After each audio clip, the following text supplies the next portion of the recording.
Thank you, Chair. Thank you for the introduction.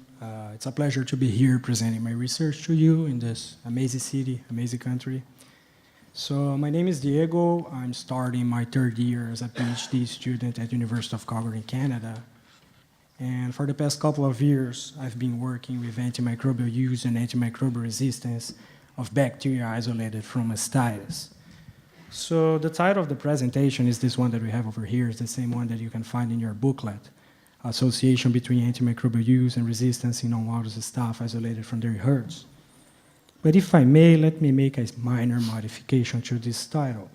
I'm going to present today the antimicrobial resistance in non-aureus staph isolated from milk is associated with systemic but not intramammary administration of antimicrobials in dairy cattle. So the reason for doing that change will become quite obvious as we go through this presentation. So before we start with the study itself, let me make some definitions. Antimicrobial resistance, as you all know, is the ability of the bacteria to overcome effects of antimicrobials that were known to be effective against that bacteria in the past.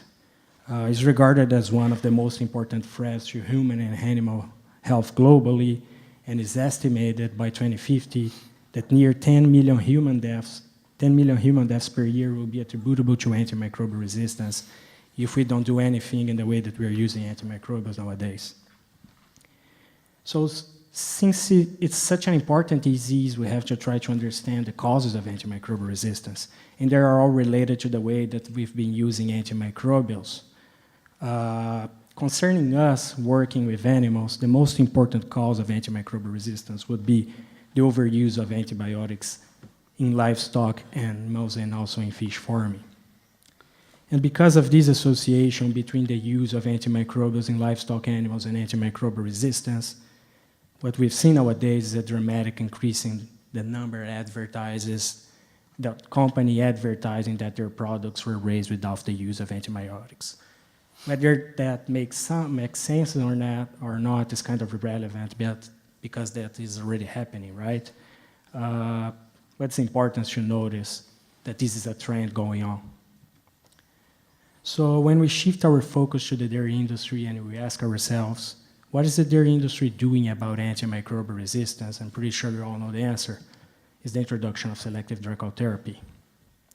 Dry cow therapy, as you are aware, is the antimicrobial treatment of animals by the end of their lactation in order to treat subclinical mastitis and also to prevent new intramammary infections. When we are talking about blanket dry cow therapy, all animals get treated, right? But under selective dry cow therapy, we systematically select some animals for treatment. So, for example, we have a cow on the left that had higher somatic cell count throughout its whole lactation. That would be an animal, a good candidate for antimicrobial treatment by the end of the lactation. We can have other examples. We have cows with clinical mastitis during the lactation. We also select that animal for antimicrobial treatment. Since we are using less antimicrobials because we are treating less animals, we should expect a decrease in antimicrobial resistance, right? That's quite obvious. However, let me ask you a question. Do you think that the use leads to resistance for all drugs, for all routes of administration, and also for all pathogens? That's a question that we're still quite not so sure. So with that question in mind, what we thought is on design the study with the following objectives. We wanted to first take a look at associations between antimicrobial use and antimicrobial resistance in the most prevalent bacteria isolated from mastitis, which is the non-aureus staphylococci, also known as the coagulase negative staph. A second step in that objective would be to verify whether these associations are specific for antimicrobials and routes of administration. Another comparison that we are interested in is to contrast herds under selective dry cow therapy and herds under blanket dry cow therapy in terms of the prevalence of antimicrobial resistance that they had, and also in terms of the total antimicrobial use that those herds had. Our hypotheses were quite straightforward. So we initially thought that there is an association between antimicrobial use and antimicrobial resistance, no matter the drug, no matter the route of administration. And we also thought that herds under selective dry cow therapy used less antimicrobials, and therefore they had less antimicrobial resistance. So to achieve that, we first selected systematically 1,700 isolates, 1,700 non-aureus staphylococci isolated from bovine mastitis. Those isolates, they came from the national cohort of dairy farms, which was a study, a longitudinal study done in Canada close to 10 years ago that involved several different provinces. So with those isolates in hand, we proceeded to determine the minimum inhibitory concentration against a panel of more than 20 antimicrobials. The way that we selected antimicrobials is that we first included antimicrobials that have their use restricted in some way for the human medicine. But our main idea in selecting those antimicrobials was actually to include antimicrobials that are commonly used in the Canadian dairy industry, such as the ones that we have over here. So another step that we did, we selected close to 400 isolates for whole genome sequence because we were also interested in determining associations between antimicrobial use and the prevalence of antimicrobial resistance genes. So not only we could see associations between use and phenotypic resistance, but we could also study associations between antimicrobial use and the prevalence of genetic mechanisms of antimicrobial resistance. We did that by combining data from 4 different databases that are online. So we got all their data, combined everything into a single one, and we created our own BLAST server to make that screening of antimicrobial resistance genes for us. So all of our data on antimicrobial use came from the placement of garbage cans on farms, where farmers were asked to put all empty containers in those cans. We then had access to all that information, and we were able to quantify the amount of antimicrobial use that they used by combining all information into these standardized measure known as antimicrobial daily doses. So would allow us to make comparison between different types of antimicrobials that were used. Our information about selective direct therapy was based on either questionnaires that the farmers were asked to put information about the type of direct therapy that they used, and also they had to treat less than 95% of animals that would be eligible for treatment at drying off.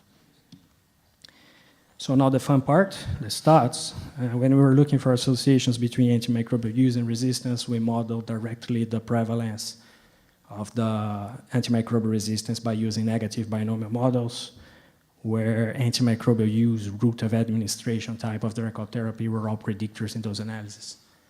When we were interested in associations between use and resistance, between use and type of direct therapy, we used antimicrobial use as the outcome in general linear models, and the different predictors were like type of direct therapy and also purpose of use.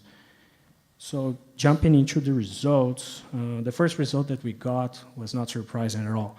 So what we have here on the x-axis is the number of antimicrobial daily doses per animal per cow year.